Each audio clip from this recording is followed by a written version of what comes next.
頭先你想整少少嘢咧，你捐入去胎盤柱嗰度咧，哇！我見你好似俾人玩老鼠夾住咗嘛，入咗出係啊，出唔翻嚟咁滯嘅。但係咧，我見呢架車嘅時候咧，我係嚇一跳嘅，因為架車新車一樣個籠，冇 rebuild 過㗎。佢話一年當其時阿爸只會過新界北一次嘅啫。佢每次都係先搭巴士去探咗路先，哇！然後先決定揸唔揸。我同龍 Sir 今日試嘅就係呢款雅閣 CD5同埋 CD6，咁啊大踢同細踢啦。哇！呢個 CD5嘅朋友咧，零手車到而家 keep 晒所有單據，哇！睇緊文物咁啊！93年簽個單，牌費5600幾，車價298000，保險9000幾蚊，幾貴喎！喂，呢架車咧，其實當年同 Camry 真係鬥生鬥死嘅，亦都係即係呢30幾歲開始升上中產啲人其中一部好想要嘅車嚟嘅。雅閣係特別多啲有熱血嘅爸爸中意嘅添，譬如好似龍 Sir 呢啲咁咧嚇。咁因為佢特別好揸嘅，我哋今日重溫翻呢兩架車，究竟係咪真係特別好揸嘅咧？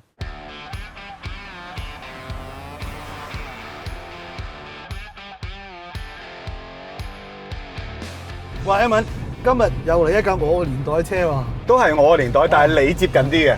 你可能會話，喂，70年代又話呢個年代，80年代又話呢個年代，90年代咯呢架大佬你玩晒啦係嘛？喂，唔一樣啊！70年代我哋見到個大 Benz 咧 Fantasy 嚟㗎嘛係咪啊？係。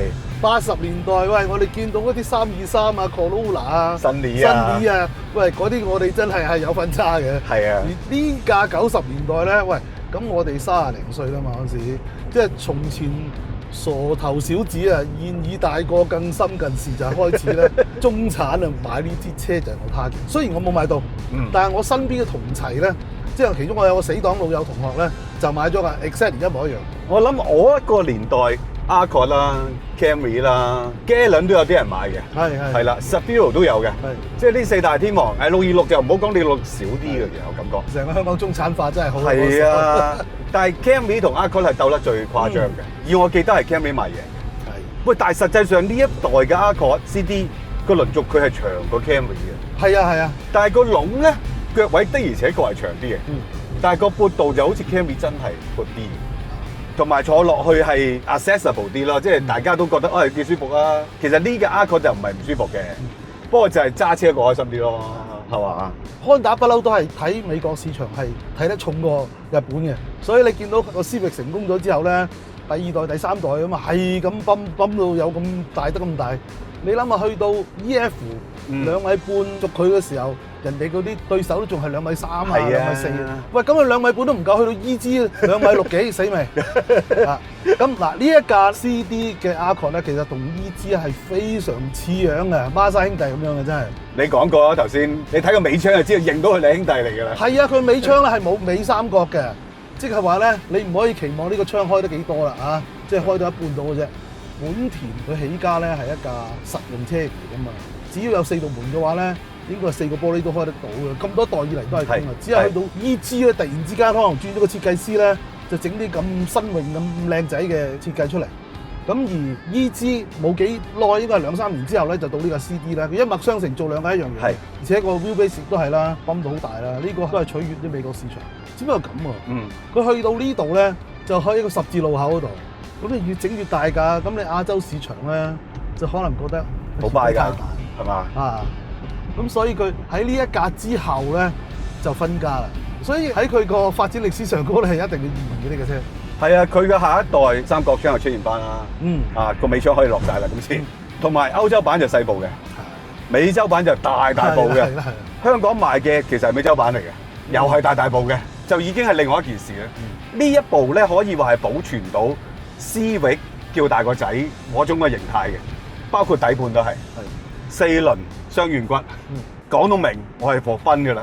同埋我記得我哋有陣時試 Civic 又好，Accord又好，都話呢個 dashboard 低到不得了。係啊，而家呢一格都係咁低。頭先你想整少少嘢咧，你捐入去胎盤柱嗰度咧，哇！我見你好似俾人玩老鼠夾住咗嘛。咁入咗出係啊，出唔翻嚟咁滯嘅。嗱，至於點解要捐入去整咧？大家睇我哋嘅 Facebook 啊、IG 啊，就知點解咧。因為有啲嘢阿龍 Sir 親手要搞一搞。但係咧，我見呢架車嘅時候咧，我係嚇一跳嘅，因為架車新車一樣個籠，冇 rebuild 過㗎。即係有啲人 rebuild 過都會做到咁嘅水平嘅，但係冇 rebuild 過30幾年。香港車零手轉過一次名，就係原本個車主過身就過俾佢公子啦。佢公子就覺得佢應該要繼續 keep 呢部車因為佢爹哋好錫呢部車。錫到點咧？我講個例子俾你聽。其實你見到佢30幾年車都行到7萬幾，你就知道佢幾錫。佢話一年當其時阿爸只會過新界北一次嘅啫。佢每次都會先搭巴士去探咗路先。哇！然後先決定揸唔揸。咁乾淨啦，冇整路啊，唔係爛路啦，咁佢就揸啦。你可想而知幾咁錫呢部車。仲有呢個後生車主細個唔知訂啊，新車啊咁走埋去咁撞到架車門。佢阿爸係打佢，而唔係下次小心啲啊！咁呢個同我好唔同啊！係喎，你大公子都有 high 巴嘅車喎，可想而知佢係如何咁錫佢自己好中意嘅嘢。架車行得咁少就係因為佢有腳車嘅，即係米數少呢個知嘅啦。係啊。另外咧就係即係泊有蓋位就好重要。係。可以用低嘅米數，令到嗰啲機械零件咧冇乜點損壞啦。但係咧，你知道天氣啊、紫外線啊，就會對啲咁嘅飾件啊、膠件啊，就係好難 keep 得好嘅。咁佢連呢方面都 keep 得咁靚咧，就真係當佢寶貝咁樣，揾個夾埋收埋佢咁就。咁事實上，而家呢位現任車主真係好細心照顧呢架車嘅。佢唔會揸得好多啦，但係就成日都會着下車，又會行一陣啦，曬下太陽啦、抹啦、乾啦、臭濕啦，打理得好細緻，就係佢覺得。因為呢架車係爹哋留落嚟嘅，咁好多細個回憶喺度。咁爹哋當年咁錫，我都要同樣咁錫佢，即係好難得有一個故事咯。有啲人話車咧已經係超越咗一啲器物啊工具。係啊，即係沾染到少少靈性人性嘅嘢嚟嘅。係啊，所以大家唔好笑啊，話賣車唔好鬧車先啊，唔好話俾架車聽。係我都信㗎，你信唔信㗎？臨賣車之前唔好喺個車裏邊講㗎啦。咁我哋講翻呢架車啊，2.2 VTEC 大單 cam 嘅，配 Great Logic 4速自動波。當其時咧 VTEC 係佢哋宣傳得好多嘅嘢啦，單 cam VTEC 啦，單 cam VTEC 為乜咧？就係其實個成本係低啲嘅，低好多嘅。另外真係慳油啲嘅，又過到廢氣嘅。咁同埋個低轉扭力係拍得住啲大踢嘅，可能仲好啲添啊。因為你睇大踢同細踢嗰兩條 top curve 咧，大家嘅水平係唔一樣嘅，但係個形狀係好似嘅，都係嗰種平滑嘅。當年我試咧，我就覺得個 engine 咧比同級車係真係幾好力嘅，係快嘅，係當年嚟計啊，140幾匹，起碼比同期嘅 Camry 咧係有少少熱血嘅。今日揸當然唔係嗰回事啦，但係你揸呢一架嘅時候都覺得，喂，呢個波箱真係值得講喎。係咧，Honda 波箱好得意嘅，4前速自動波，佢有個 D3、D4，咁佢即係同普通嗰啲有個 OD off，操控界面係一樣，但係佢骨子裏邊啲機械結構咧。就好得意嘅，Honda就只此一家嘅，因為絕大部分嘅 AT 咧都係行星齒㗎嘛。咁佢動力嘅輸出一個方向咧，其實咧都係一個同心圓嚟嘅，即係 engine 嗰個曲軸一路喺度出去出邊嗰個輸出軸咧係同一條線嚟嘅。但係咧 Honda 咧就唔係嘅，所以我哋打開之後咁見到嗰個波箱咧係短啲、闊啲嘅。其實咧用一個最簡單講就會明白啦，就係。佢個結構係一個棍波嘅波箱，即係手波波箱嚟。只不過我哋個棍波係用人手去掹嗰個 dog clutch 啦。係啊。咁佢就用個 dog clutch 咧，就換成為一個多片離合器。早期嗰啲都係用人手掹嘅，即係第一代嗰啲 Honda Matic 啦。嗰多片離合器都係用人手去操控嘅，咁啊後來變咗做自動啦。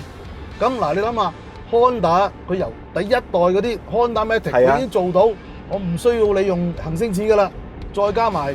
去到第二代、第三代，我陸陸續續加到自動啊，加到 OD。咁你諗下有 OD 即係有3個波，因為佢係 D 波升波再加 OD 啊嘛。係啊。咁嚟到呢度4個波啫嘛，其實唔係加好多嘢。係咯。咁既然我都搞得掂嘅話，我點解要俾專利費俾你啊？係，因為當其時要買專利先用到呢波箱嘅。係啊。一係我就幫襯你成個波箱買，一係我可能要俾若干嘅專利費俾你。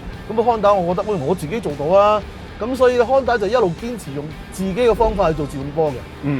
當然啦，近年就唔係啦，買仲好過自己做啦嚇。係。同埋興咗 CVT 啊嘛，咁所以咧就 another story。但係當其時 Honda 個自動波箱咧，係呢一種由棍波變出嚟嘅自動波咧，就真係只此一家啦。好啊，又到我揸下先。我哋繼續講下先，仲有啲特別嘢嘅啊。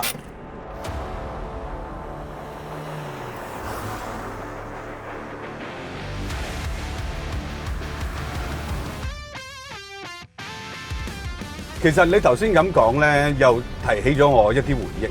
即係當其時，我哋成日都試呢啲 Camry 啊、Seville 啊、Accord 啊。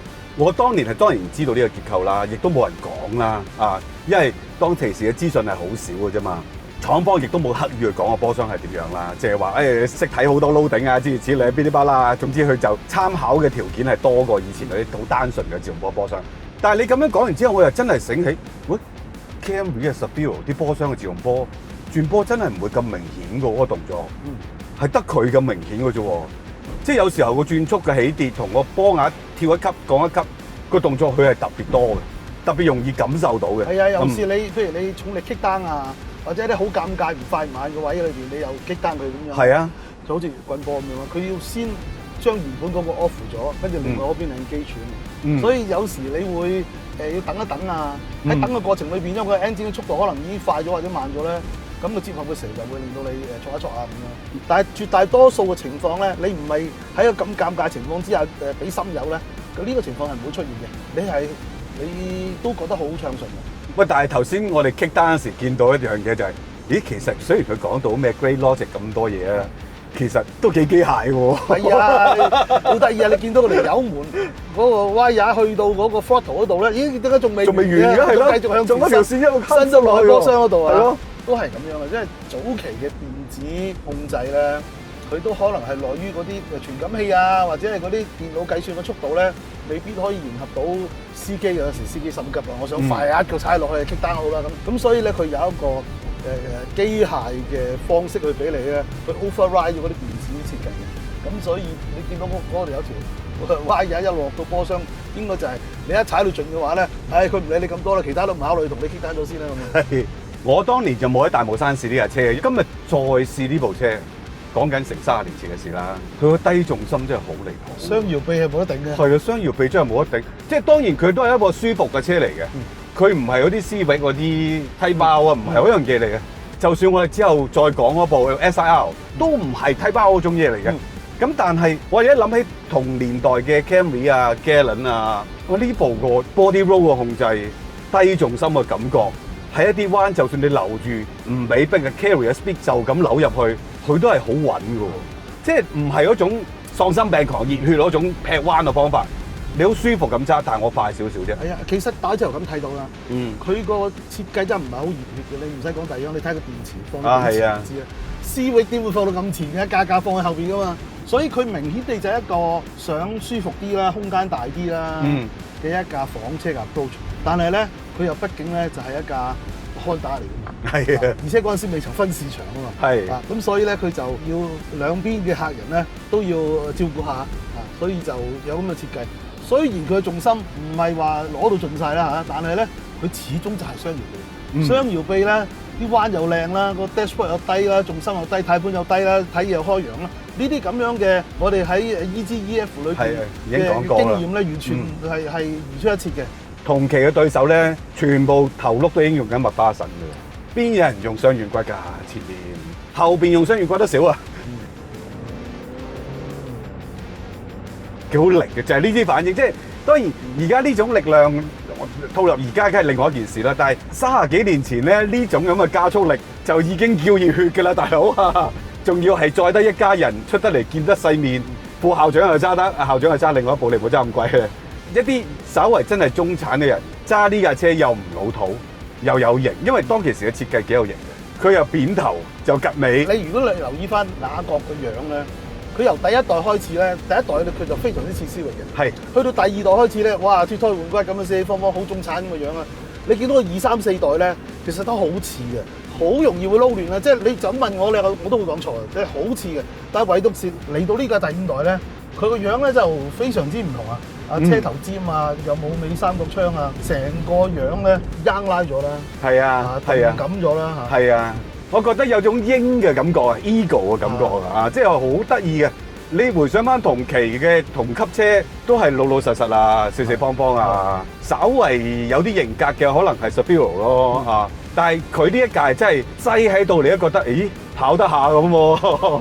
事實上 Accord 又真係想跑嘅，我覺得佢，因為佢同期有跑過 JTCC 嘅，同埋佢用4缸引擎，唔用 V6，我諗佢係有啲諗法嘅。因為同期已經開始有其他車係用緊 V6 嘅 ，Cam 你最記得啦，已經行緊3.0 V6 㗎啦。咁但係佢都係用4氣缸去打呢個中型車嘅市場，就唔係6氣缸咯。佢去到下一代分咗家之後咧，咁啊北美市場就有 V6 啦。係啦，係啦，係啦。咁可能佢知道喺北美打唔過 Cam， 可能就係諗到盡晒啦。佢如果要做一架車討好晒所有市場咧，佢嚟到呢架已經諗到盡晒啦。所以下一架就唯有焗住要分家啦。正如你所講啦，呢架車佢設計嘅時候都係諗到好跑得下咁樣嚇，所以點解會有一架 SIR 咧？你又唔見 Cam 有 SIR？ 冇，好衝撞嘅，好難想像嘅。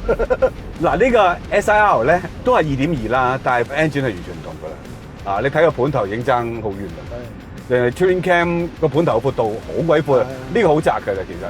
仲有嘅就係馬力又唔一樣啦，C 筒又唔一樣啦，所以係好唔一樣嘅嘢。我哋頭先試嘅都係棍波版嚟㗎嘛。不如大家留言講下，記唔記得當年嘅 Accord 有冇賣過 SIR？ 如果有嘅有冇棍波版咧？我哋就唔係好記得啦。所以今日如果真係兩架車比較，你當然棍波架喺呢啲路梗係爽啦。喂，但係其實佢嘅2.2 VTEC Twin Cam 又幾唔似我哋試嘅前期嘅大踢嘅喎。冇錯，即係嗰架 Twin Cam 嘅 SIR 咧，頭先試過啦。如果你問我感覺咧，我覺得係力量當然係勁啲啦。係啊，但係扭唐太嗰個車頭嘅反應咧，我覺得好似呢架自然啲啊。我覺得好揸啲。係啊，即係嗰個力量雖然大，但係可能係佢冇好刻意地為咗追求性能咧，而喺車架啊、懸掛上都做好多相應嘅部署啊。咁所以馬力係大咗啦，但係機勁咗、重咗，咁所以嗰個動態反應咧，我覺得反而呢架自然啲啊。我頭先就第一下揸嘅時候就覺得架 SIR 喺入彎嘅第一下咧，個頭我就感覺到重量，令到車胎咧有少少 split angle 出現。所以嗰個係一個大踢機器，但係完全係一個舒服嘅 sedan 嘅 setup。係啊，你知有個名言㗎啦，即係大踢唔改，俾人推落海喎。如果真係要認真去發揮嗰部機器嘅話咧，可能喺個底膽電話度咧，又要做少少改裝先得。雖然係咁講啫喎，嗱，佢馬力有190幾匹啦，唔細嘅。但係當年玩車嘅又唔係真係好常用呢架車去改啊，寧願揾啲 Civic 去玩喎。可能始終嗰個 engine 個 base 係一個民用車嘅 base，用大踢係俾多個 option 大家去揀，我快啲嘅、奔離啲嘅成架車，但係就唔代表佢係激情啲。我諗起我哋試過個 CL7咁樣。係啊！架車係快唔快得快嘅，好力嘅。係喎。但係你話係咪癲狂啊、熱血到好似 Civic 咁咧？又唔係嘅。係喎，你提醒咗我係喎。我哋嗰陣時有評語就係咁樣。即係風格可能係一脈相承喎。係啊。所以我哋今日試咗 SIR 係快啲嘅，成個 torque curve 係真係高過呢一個嘅。但係或者佢嘅健康程度冇呢個咁神級啦。總之第一下揸落已經覺得個頭係想推出去嗰種感覺有嘅，結果係冇推嘅，但係你感覺到佢個頭有種孖勢不斷想推你出去嗰種感覺。同埋架 SIR 今日都唔係好精神，可能佢都覺得好熱，咁變咗有時候唔係好穩定啊轉數。咁我哋都冇話真係認真試好耐。隨緣啦，即係有機會就再試啦，因為好難得今次真係集合到 2.2 VTEC 同 SIR 兩部車一齊出嚟。因為呢個 CD 呢一系列咧，真係會喚醒好多人嘅回憶嘅。仲有唔知大家有冇留意咧？阿杜琪峰嘅戲咧，經常出現呢部車嘅，係嘛？係啊，我唔知係阿杜琪峰自己本人嘅車啊，定係佢哋一啲 core member 嘅車嚟嘅。大家不如留言講下喺邊部戲見過呢個 CD Accord 銀色嘅。起碼我見過就有2出汽油，仲要係差唔多同一時間嘅戲嚟嘅啊！嗱，今日就試咗2本嘅 Accord 啦，咁可能大家會期望我哋講多啲 SIR 嘅。其實部 SIR 我自己真係覺得係個馬力大啲，速度快啲咁解嘅啫，並唔係大踢就代表一定係 Civic 嗰種嘢嘅。佢嗰種收斂程度係比 CL7 仲收斂啲嘅，再加上個重量係仲冇 CL7 嗰啲咁細緻。似乎真係將部大馬力啲嘅機器擠落去，等你喺美國行得勁啲啊、快啲啊就 OK 啦。反而呢架係我覺得係多啲回憶嘅2.2 VTEC，好多人買得起，亦都係有速度叫做慳啲油啦嘅車嚟嘅。最好嘅就係個空間真係有氹到好多屋企人開心噶嘛，好鬼大嘅後座。咁不如大家留言講下，想唔想我哋再揾類似嘅車，或者邊隻型號啦，我哋試下揾啦。但係揾到啲咁好狀態，佢就相信好極少噶啦。喺呢度我哋亦都多謝借呢兩部車俾我哋嘅朋友，特別係呢一部，因為據我所知佢接手咗10年呢架車，行唔夠1萬公里。咁佢話真係唔係好遠行得多嘅。今日應該係佢近10年裏邊行得最多嘅一日嚟。不過佢好聽話，一路都冇投訴。亦都希望呢位朋友繼續 keep 住佢啦。係啦，車主朋友頭先同你都傾得好開心啦。咁有心對舊車咁有情懷嘅年輕人咧，就真係唔多嘅。咁我哋希望咧，呢個社會多啲呢啲咁嘅年輕車迷接力啦。